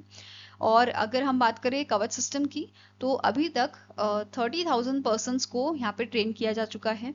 साथ में ही एक और चीज जो नोट करने वाली है, Indian railway institute of signal engineering and telecommunication और 17 all India council for technical education approved engineering colleges जो हैं इनके बीच में MOU साइन हुआ है, ठीक है। यूनिवर्सिटीज इंस्टीट्यूशन जो है इनके बीच में साइन हुआ है ताकि जो कवच सिस्टम है उनको आपका जो है बीटेक कोर्सेज में इंक्लूड किया जाए फॉर द स्किल डेवलपमेंट, ठीक है। तो ये इस चीज के लिए एक MOU साइन हुआ है IRI SET के बीच में and all India council for technical education से अप्रूव्ड जो आपके कॉलेजेस हैं, यूनिवर्सिटीज हैं, उनके बीच में, फाइन। नाउ इस टेक्नोलॉजी की बात करें तो कवच के तहत आपका रेडियो फ्रिक्वेंसी आइडेंटिफिकेशन टैग्स जो है वो इंस्टॉल किए गए हैं हर 1 किलोमीटर पे, ठीक है, ताकि आपकी एक्यूरेट ट्रेन लोकेशन जो है वो हमें मिल सके। नेक्स्ट है टेलीकॉम टावर्स यहाँ पे लगाए गए हैं जिसमें ऑप्टिकल फाइबर कनेक्टिविटी यूज की गई है ताकि डेटा आपका हाई स्पीड में जो है ट्रैवल कर सके। लोको कवच यहाँ पे जो है इंस्टॉल किए गए हैं इन दी लोकोमोटिव्स ताकि जो ब्रेकिंग सिस्टम है वो अप्लाई किए जा सके इमरजेंसी सिचुएशन में, ठीक है। देन स्टेशन कवच जो है वो भी इंस्टॉल किए गए हैं हर एक स्टेशन और ब्लॉक सेक्शन में, ओके फाइन। नेक्स्ट आपका यहाँ पे ऑप्टिकल फाइबर केबल, ये हमने डिस्कस कर लिया कि हाई स्पीड डेटा ट्रांसफर के लिए आपका यूज किया जाता है। और यहाँ पे सारे ही सिग्नलिंग सिस्टम जो है उनको, जैसे लोको कवच हो गया, स्टेशन कवच हो गया, टेलीकॉम टावर्स, इन सबको इंटीग्रेट किया गया है ताकि यहाँ पे कोऑर्डिनेट्स जो हैं उनको फाइंड आउट करने में, इंश्योर करने में मदद मिले, ठीक है। सेफ ट्रेन ऑपरेशंस में ये सारी चीजें हमें मदद करेंगी। नेक्स्ट यहाँ पे अगर प्रोग्रेस की बात करें as of July, optical fibre laid जो है ये आपकी बिछाई गई है 5856 किलोमीटर में, ठीक है। टेलीकॉम टावर जो है इंस्टॉल किए गए हैं 616, कवच इंस्टॉल किए गए हैं आपके 708, कवच इंस्टॉल इन लोकोस ये है 1107, and track side equipment install जो आपके किए गए हैं वो है 4001 किलोमीटर में। ठीक है। नेक्स्ट स्टैटिक इन्फॉर्मेशन की बात करते हैं, Research Design and Standard Organisation की, जिसके डीजी आपके हैं उदय भोरवंकर, हेडक्वार्टर इसका लोकेटेड है आपका लखनऊ उत्तर प्रदेश में। वहीं पे IRI SET की बात करें तो इसके डीजी हैं शरद कुमार श्रीवास्तव, हेडक्वार्टर है सिकंदराबाद तेलंगाना में और 1958 में से स्टैब्लिश किया गया था। नेक्स्ट आपका क्वेश्चन है, in July 2025 Fortune release its 71st Fortune Global 500 list as per the ranking which Indian company secured the highest position among Indian corporate. तो रिसेंटली फॉर्च्यून ने 71st एडिशन की इनकी फॉर्च्यून ग्लोबल 500 लिस्ट जारी की है, या आप कह सकते हो 2025 की लिस्ट जो आपकी इनकी है फॉर्च्यून ग्लोबल 500 लिस्ट कंपनीज की लिस्ट ये आपकी है जिनको इन्होंने रिलीज किया है। एंड अगर हम बात करें इंडियन कंपनीज की, तो इंडियन कंपनीज में टॉप किया है रिलायंस इंडस्ट्रीज लिमिटेड ने, RIL ने इसे टॉप किया है with a global rank of 88। ठीक है। और 22 कंसेक्यूटिव ईयर ये इस लिस्ट में बना हुआ है। ठीक है, 22 सालों से ये कंसेक्यूटिवली इस लिस्ट में बना हुआ है। फॉर्च्यून की बात करें तो फॉर्च्यून मैगजीन के करंट CEO हैं एनास्तासिया नायरकोवस्का, हेडक्वार्टर इसका न्यूयॉर्क में लोकेटेड है और इसे 1929 में स्टैब्लिश किया गया था। ठीक है। अब बात करेंगे इंडियन कंपनीज की, तो इंडियन कंपनीज में यहाँ पे आपकी रिलायंस इंडस्ट्री पहले नंबर पे थी विद 88th ग्लोबल रैंक। ठीक है। देन 95th नंबर पे LIC, 127 पे इंडियन ऑयल, 163 पे स्टेट बैंक ऑफ इंडिया, 181 में oil and natural gas that is ONGC। ठीक है। देन आपका 258 रैंक पे HDFC था, 283 पे टाटा मोटर्स, 285 पे भारत पेट्रोलियम एंड 264 पे ICICI बैंक, जिसने यहाँ पे डेब्यू किया है इस लिस्ट में। ठीक है। नाउ अब बात करेंगे आपकी ग्लोबल कंपनीज की, तो सबसे पहले नंबर पे थे आपके वॉलमार्ट। ठीक है, पहला नंबर आपका है थी वॉलमार्ट। देन सेकंड पे Amazon, state grid, Saudi Aramco, China national petroleum, then आपके Sinopec group, United Health group, Apple, CVS health, Berkshire Hathaway. तो ये आपके टॉप 10 ग्लोबल कंपनीज थी जो फॉर्च्यून ग्लोबल 500 लिस्ट में जिन्होंने टॉप किया है। Okay. Now next up question है, which country has been selected to host the 8th edition of a Commonwealth Youth Game in 2027? तो इनमें से कौन सी कंट्री है जिसको बेसिकली सेलेक्ट किया गया है कि वो होस्ट करेगी 8वां एडिशन कॉमनवेल्थ यूथ गेम का, जो आपका 2027 में होना है, and this announcement was done by the commonwealth sport. तो answer here is it is option number C, that is Malta host करेगा आपका 2027 का कॉमनवेल्थ यूथ गेम्स। ठीक है। अब यहाँ पे 8 आपके स्पोर्ट्स होंगे, athletics and para athletics, swimming and para swimming, netball, squash, triathlon, weight lifting and 2 W sports यहाँ पे आपके हैं, selling and water polo. Fine. Now next आपका क्वेश्चन है, इन August 2025, India's corporative sector announced a plan to launch a new taxi service under which brand name to rival Ola and Uber by December 2025। तो ओला and उबर आप सभी को पता है services यहाँ पे टैक्सी सर्विसेज प्रोवाइड करती हैं और ये अपने मनचाहे रेट्स जो हैं वो ऑफर करती हैं। वहीं पे अभी हमारी गवर्नमेंट ने प्लान किया है कि हमें अपना एक ब्रांड लॉन्च करना चाहिए। ठीक है, ये आपका दिसंबर 2025 तक लॉन्च होएगा, जिसका नाम रखा गया है भारत। ठीक है। अब यहाँ पे इस चीज के लिए एक कंसोर्टियम बना है जिसमें 8 कॉर्पोरेटिव्स आपके हैं। कौन कौन से कॉर्पोरेटिव हैं? नेशनल कॉर्पोरेटिव डेवलपमेंट कॉर्पोरेशन है, इफ्को है, देन आपका Gujarat cooperative milk marketing federation, then NAFED है, then national cooperative consumer federation of India, the Karnataka state cooperative marketing federation है, Rajasthan state cooperative marketing federation, then Maharashtra का स्टेट कॉर्पोरेटिव मार्केटिंग फेडरेशन जो है, ये ऐसे 8 कॉर्पोरेटिव इस कंसोर्टियम में आपके शामिल हुए हैं। इसके अलावा यहाँ पे फाउंडिंग मेंबर्स इसके कौन हैं? जैसे कृषक भारती कॉर्पोरेटिव लिमिटेड है, national bank for agriculture and rural development NABARD है आपका। ठीक है, national dairy development and national corporative export limited, ये इसके फाउंडिंग मेंबर्स हैं। ठीक है, और इसके लिए इस इनिशिएटिव के लिए भारत टैक्सी के लिए आपका लॉन्च करने के लिए 300 करोड़ का यहाँ पे ऑथराइज कैपिटल रखा गया है और अभी तक यहाँ पे जो है 200 ड्राइवर्स ऑन बोर्ड किए जा चुके हैं, 50 आपके हर एक स्टेट से, जैसे दिल्ली, आपका गुजरात, उत्तर प्रदेश, महाराष्ट्र, यहाँ से 50-50 जो ड्राइवर्स हैं उनको ऑन बोर्ड किया जा चुका है इस इनिशिएटिव के लिए। और यहाँ पे मार्केटिंग स्ट्रैटेजी का काम कौन देख रहा है या इसे डेवलप किसने किया है, तो IIM बैंगलोर ने इसे डेवलप किया है। नेक्स्ट है, under the National Critical Minerals Mission the ministry of Mines recognise 4 IITs and 3 research and development labs as center of excellence. Which of the following IITs was not included? Under the national critical mineral mission, इस अभी recently 4 IITs और 3 research and development labs जो हैं, laboratories जो हैं, उनको यहाँ पे as a centre of excellence recognise किया गया है, जिसमें से आपको बताना है कौन सा IIT है जिसको यहाँ पे इंक्लूड नहीं किया गया है इन 4 IITs में। तो आंसर आपका हो जाएगा that is IIT Kanpur, IIT Bombay, Hyderabad, ISM Dhanbad and Roorkee जो है वो इसमें शामिल हुए हैं, वेरस IIT कानपुर को इसमें शामिल नहीं किया गया है। ठीक है, एंड 3 R&D लैब्स की बात करें तो ये आपकी हैं Council of Scientific and Industrial Research, Institute of Mineral and Material Technology from Bhubaneswar, CSIR National Metallurgical Jamshedpur Jharkhand and non ferrous material technology development centre, ये आपका हैदराबाद से। तो ये 3 लैब्स यहाँ पे रिकॉग्नाइज की गई हैं सेंटर ऑफ एक्सीलेंस।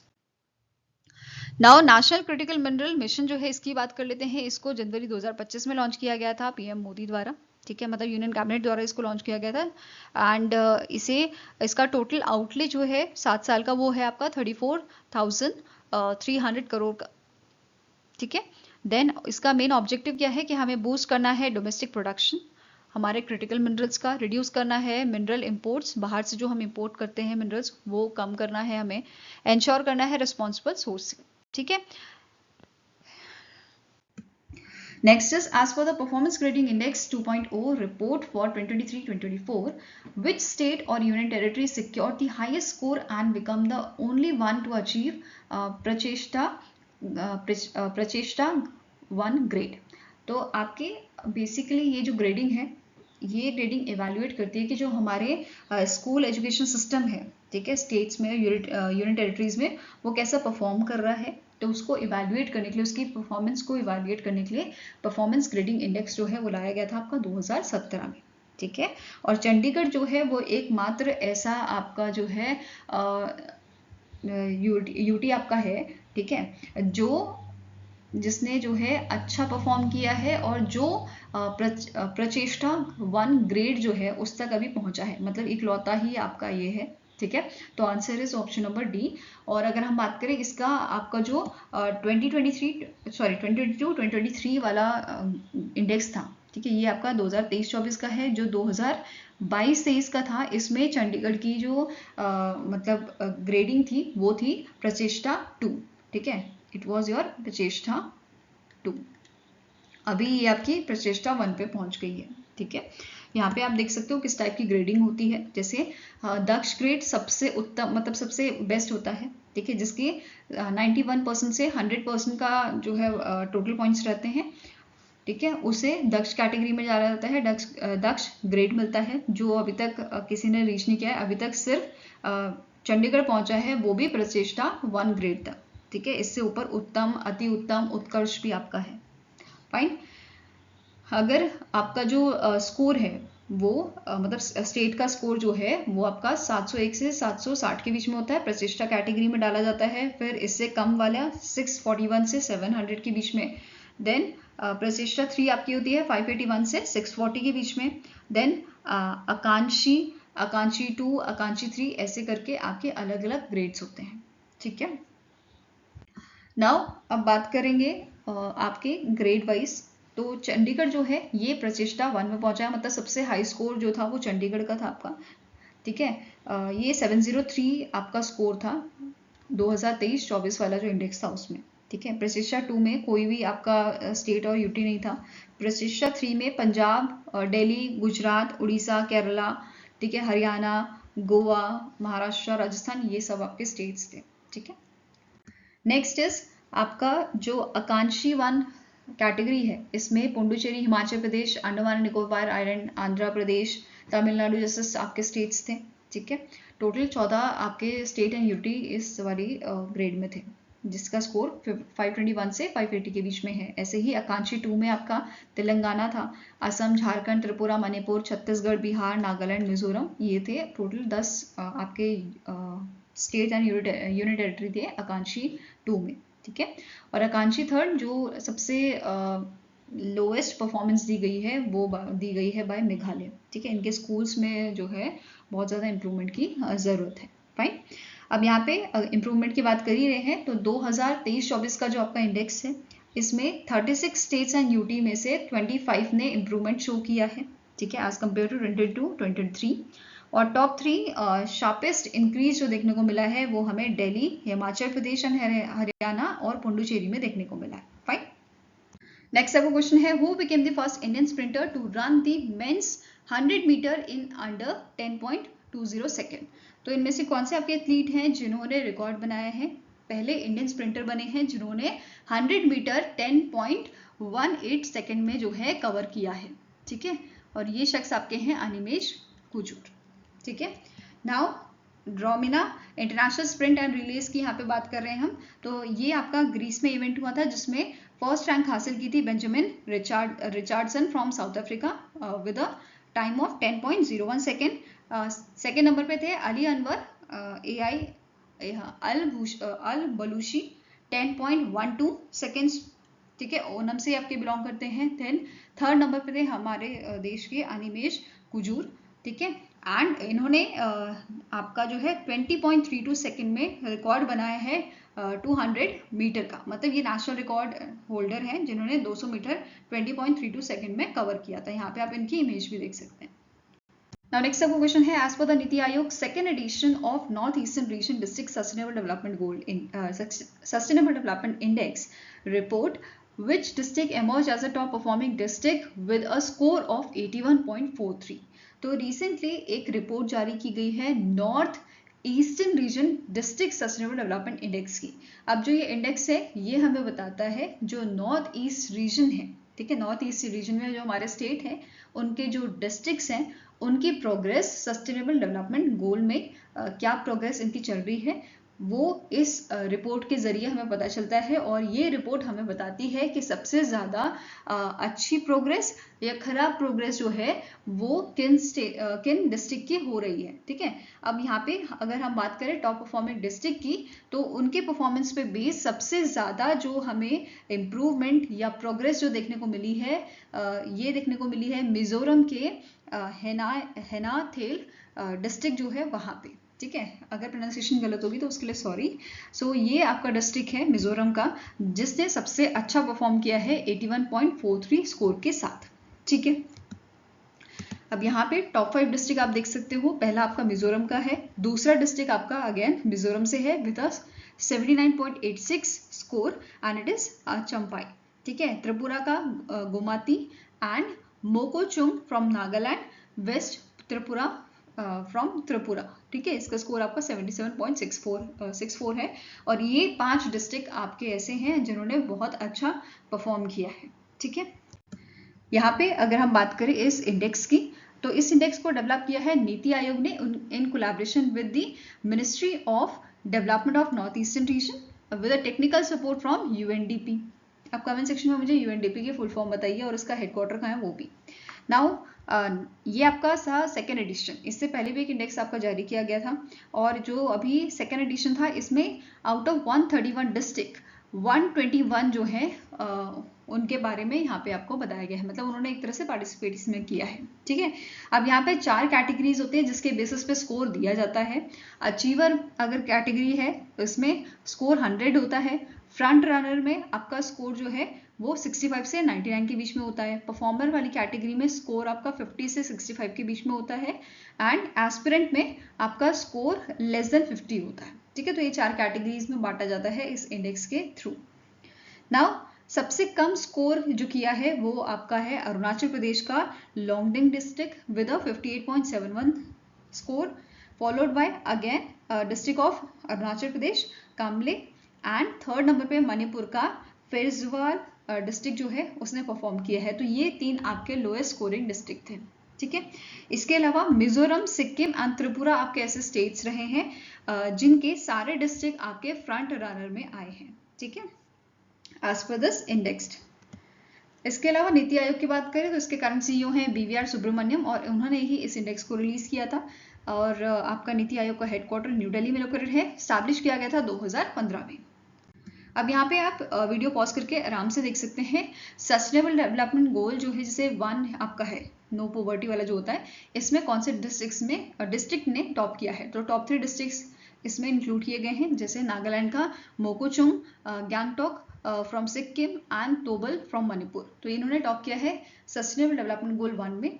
2 जो जीरो हंगर गोल आपका दर्शाता है, इसमें चंपाई फ्रॉम मिजोरम, पे from Nagaland and catching Manipur से जो है ये इसमें शामिल हुआ है आपका। ठीक है, टॉप परफॉर्मिंग डिस्ट्रिक्ट ये आपके रहे हैं। देन थर्ड वाले गोल में upper Siang from Arunachal Pradesh, east Siang from Arunachal Pradesh and west Siang again from the Arunachal Pradesh, इन तीनों ने टॉप किया है। आपका सस्टेनेबल डेवलपमेंट गोल 4 जो है क्वालिटी एजुकेशन को जो बताता है, इसमें वेस्ट त्रिपुरा, दीमापुर एंड गैंगटॉक ने टॉप किया है। तो वीडियो पॉज करके आप आराम से इस स्लाइड को देख सकते हैं। साथ में ही जो इसका PDF है वो भी मैं आपको शेयर करूंगी टेलीग्राम चैनल पे, तो उससे भी आप पढ़ सकते हैं। Next is which bank has launched India's first biometric authentication solution for e-commerce card transaction? तो जो जैसे हम क्रेडिट कार्ड या डेबिट कार्ड बेस्ड ट्रांजेक्शन करते हैं ई-कॉमर्स ट्रांजेक्शन, तो उसके लिए यहाँ पे बायोमेट्रिक ऑथेंटिकेशन सॉल्यूशन आपका फेडरल बैंक द्वारा लाया गया है। ठीक है, तो आंसर यहाँ पे क्या हो जाएगा, it is option number B, that is Federal Bank ने लॉन्च किया है इंडिया का पहला biometric authentication solution.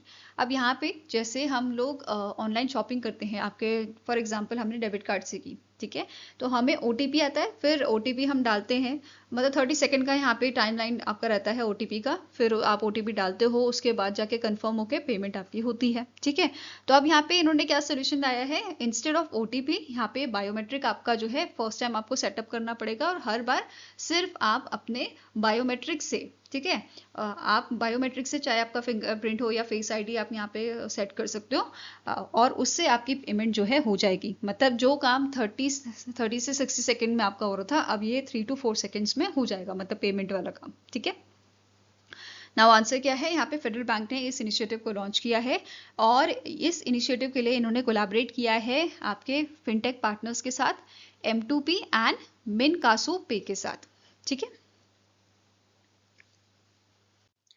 Next question है, the reserve bank of India has withdrawn the corrective action plan imposed on which non-banking financial company? तो इनमें से कौन सी NBFC है जिससे जो आपके करेक्टिव एक्शन प्लान है वो हटा दिए गए हैं, जो RBI ने इम्पोज किए थे इस पे 2017 में। ठीक है, तो answer here is it is Religare Finvest limited. Religare Finvest limited पे जो आपके करेक्टिव एक्शन प्लान इम्पोज किए गए थे RBI द्वारा, वो अब हटा दिए गए हैं। ठीक है, साथ में ही एक और न्यूज़ है RBI की कि RBI ने रिसेंटली लाइसेंस कैंसिल किया है करवर अर्बन कोऑपरेटिव बैंक का, जो आपका कर्नाटका का बैंक है।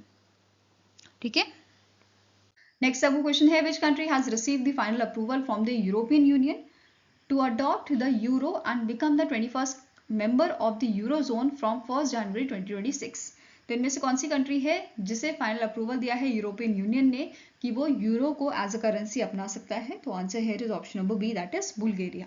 ठीक है, बुल्गारिया से पहले 2023 में जो क्रोएशिया है, ठीक है, क्रोएशिया कंट्री जो है इसने एज अ यूरो जो है अपनी करेंसी अपनाई थी। ठीक है, 1 जनवरी 2023 से, और अभी 2026 से 1 जनवरी 2026 से बुल्गारिया जो है यूरो को एज अ करेंसी अपनाएगा। ठीक है, बुल्गारिया जो है ये रिप्लेस करेगा इसकी नेशनल करेंसी जो है बुल्गारियन लिव। ठीक है, बुल्गारिया की बात करें, इसके करंट प्राइम मिनिस्टर हैं रोसन ज़ेलियाज़कोव, कैपिटल इसकी है सोफिया। नेक्स्ट आपको क्वेश्चन है, अकॉर्डिंग टू दी परख राष्ट्रीय सर्वेक्षण 2024, जिसको दिसंबर में आपका जो है किया गया था, ठीक है, मतलब इसको ऑर्गेनाइज किया गया था आपका दिसंबर 2024 में, एंड परख का फुल फॉर्म है performance assessment review and analysis of knowledge for holistic development. ठीक है, ये जो सर्वेक्षण है, ये जो सर्वे है, इसको रिलीज किया है मिनिस्ट्री ऑफ एजुकेशन ने Now question here is which state emerged as a best performing in learning outcome across classes 3, 6 and 9? तो जो परख राष्ट्रीय सर्वेक्षण आपको हुआ था 2024 का, इसमें 3 क्लासेस का यहाँ पे सर्वे किया गया है, class 3rd, 6th and 9th का, ठीक है, जिसमें टॉप किया है पंजाब ने। पंजाब का सबसे अच्छा स्कोर इन तीनों क्लासेस में रहा है, ठीक है। अब जो असेसमेंट है इसे कंडक्ट किसने किया था? NCERT ने, national council of educational research and training द्वारा इस असेसमेंट को कंडक्ट किया गया था, ठीक है। कब किया गया था? 2024 में। और 36 स्टेट्स एंड यूटीज जो हैं वो इसमें कवर की गई थी, जिनमें से 21.15 लाख स्टूडेंट्स को कवर किया गया है from the 74,229 schools across 781 district. और ये आपका हर 3 साल में होता है, लास्ट आपका 2021 में ये जो सर्वे है वो किया गया था, ठीक है। अब क्लासेस वाइज टॉप परफॉर्मेंस देखें तो आपका क्लास 3rd में पंजाब ने जो है सबसे अच्छा परफॉर्म किया था। आउट ऑफ 100 80 मार्क्स यहाँ पे पंजाब के थे, followed by Himachal Pradesh 74 marks and Kerala with 73 marks. Class 6 की बात करें, पंजाब एंड केरला ने यहाँ पे टॉप किया था विद 67 मार्क्स, ठीक है। Then Dadra and Nagar Haveli and Daman and Diu and Chandigarh, इनके 60 मार्क्स थे out of 100। Virus class 9th की बात करें तो पंजाब का 57 मार्क्स था, केरला का 56 एंड चंडीगढ़ का 53 मार्क्स यहाँ पे था, ठीक है। NCERT की बात करें इसके स्टैटिक इन्फॉर्मेशन की, तो डायरेक्टर है आपके दिनेश प्रसाद सकलानी, हेडक्वार्टर न्यू दिल्ली में है और स्टैब्लिश किया गया था 1961 में। Next question here is the Ministry of Agriculture and Farmers Welfare recently added 7 new agricultural products to which digital platform, increasing the total tradable commodities to 238। तो रिसेंटली जो हमारी एग्रीकल्चर मिनिस्ट्री है इन्होंने 7 नए एग्रीकल्चर प्रोडक्ट ऐड किए हैं ई नाम पे, ठीक है। कौन सा पोर्टल है? ई नाम पे ये प्रोडक्ट ऐड किए हैं और टोटल अब 238 कमोडिटीज इस प्लेटफॉर्म पे हो गई हैं, ठीक है। जो ये प्लेटफॉर्म है 2016 में लॉन्च किया गया था। ये आपका डिजिटल ट्रेडिंग प्लेटफॉर्म है जिसे डिजाइन किया गया है इंटीग्रेट करने के लिए agricultural produce market across India. Nodal agency जो है इसकी ये आपकी है small farmers agri business consortium, जिसका हेडक्वार्टर आपका न्यू दिल्ली में लोकेटेड है, 1994 में एस्टेब्लिश की गई थी और MD इसके हैं धीरज Sahu.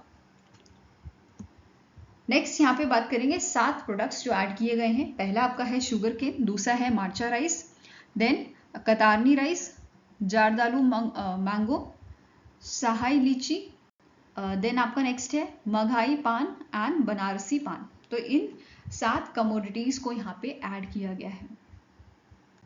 Next is during the 47th session of world heritage committee in 2025 which 3 African countries had their heritage sites removed from the list of world heritage in danger। तो recently 3 sites जो है आपकी, ठीक है, उनको रिमूव किया गया है आपकी world heritage in danger list से, ठीक है। ये साइट्स कहाँ लोकेटेड है? एक आपकी साइट मेडागास्कर की, दूसरी है इजिप्ट की, तीसरी है आपकी लीबिया की, ठीक है। Answer here is option number B. अब तीनों साइट्स को देखेंगे।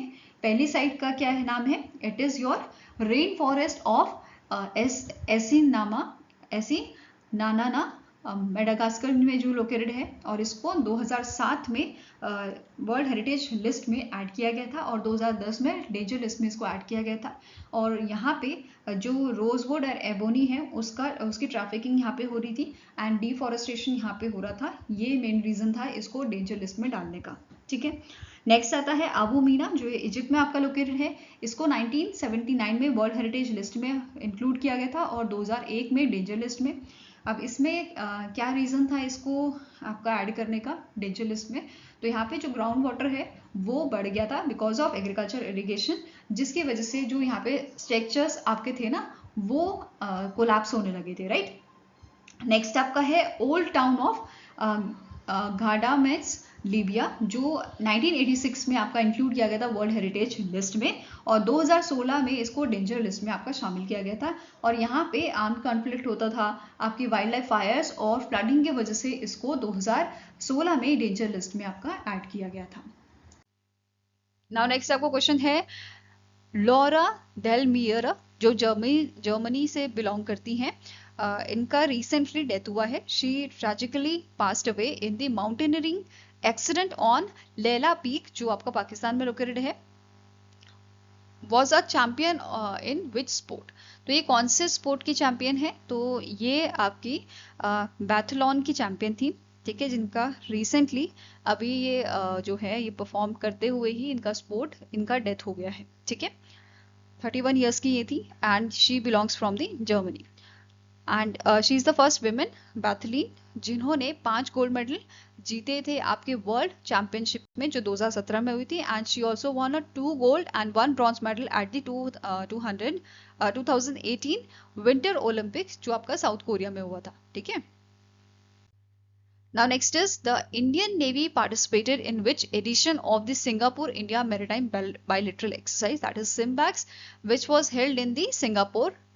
तो रिसेंटली आपकी सिम्बैक्स एक्सरसाइज हेल्ड हुई है जिसका 32 एडिशन जो है वो आपका परफॉर्म हुआ था, होस्ट किया गया था सिंगापुर में, ठीक है। तो answer here is option number C. अब इंडिया की तरफ से कौन से शिप्स यहाँ पे आपके जो हैं शिप्स ने पार्टिसिपेट किया था? तो it is INS Satpura, INS Delhi, INS Kiltan, INS शक्ति, ओके। सिम्बैक्स की बात करें, इसको 1994 में आपका जो है इसकी शुरुआत की गई थी और पहले इसका नाम क्या था? एक्सरसाइज लायन किंग, देन बाद में इसका नाम चेंज करके सिम्बैक्स रख दिया था, ओके।